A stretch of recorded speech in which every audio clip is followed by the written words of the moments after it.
दो गरीब दोस्तों की कहानी। राजू और मोहन की कहानी एक छोटे से गांव से शुरू होती है। दोनों बचपन के दोस्त थे और साथ में खेलते और पढ़ते थे। उनके परिवार गरीब थे, लेकिन उनके दिल बड़े और उम्मीदें ऊंची थीं। गांव में बहुत कम अवसर थे, इसलिए वे दोनों छोटी मोटी मजदूरी करके अपने परिवारों का पेट पालते थे। राजू के पिता एक किसान थे और मोहन के पिता एक बढ़ई। उनकी आर्थिक स्थिति बहुत ही खराब थी, लेकिन वे कभी हार नहीं मानते थे। एक दिन गांव में एक बड़ा सा मेला लगा।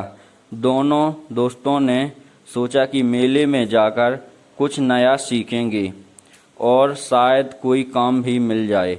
मेले में उन्हें एक व्यापारी मिला जो शहर में काम की बात कर रहा था।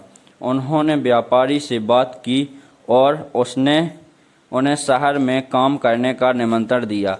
राजू और मोहन ने अपने परिवारों से विदा ली और शहर की ओर निकल पड़े। शहर में पहुंचकर उन्हें काम की तलाश में कई कठिनाइयों का सामना करना पड़ा, लेकिन उन्होंने हार नहीं मानी और मेहनत करते रहे। राजू को एक होटल में काम मिल गया, जहां वह बर्तन धोता था। मोहन को एक निर्माण स्थल पर मजदूरी का काम मिल गया। दोनों दोस्तों ने एक दूसरे का सहारा बनते हुए कठिनाइयों का सामना किया। वे जितना कमाते उसमें से थोड़ा सा बहुत बचाते और एक दूसरे की मदद करते। धीरे धीरे उनकी स्थिति में सुधार आने लगा।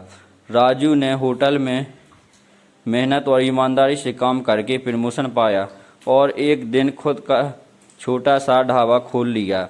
मोहन ने भी अपने काम में तरक्की की और एक छोटा सा निर्माण व्यवसाय शुरू कर दिया। कुछ सालों बाद उनकी मेहनत और सच्ची दोस्ती ने उन्हें सफलता दिलाई। राजू और मोहन ने मिलकर एक छोटा सा घर खरीदा, जिसमें वे अपने परिवारों के साथ रहने लगे। वे अब गरीब नहीं थे, लेकिन उन्होंने अपने अतीत को नहीं भुलाया। उन्होंने गांव में एक स्कूल और अस्पताल बनवाया ताकि गांव के बच्चों को अच्छी शिक्षा मिल सके और लोगों को बेहतर स्वास्थ्य सेवाएं मिल सके। इस कहानी से यह सीख मिलती है कि सच्ची दोस्ती, मेहनत और धैर्य से किसी भी मुश्किल कार्य को पार किया जा सकता है।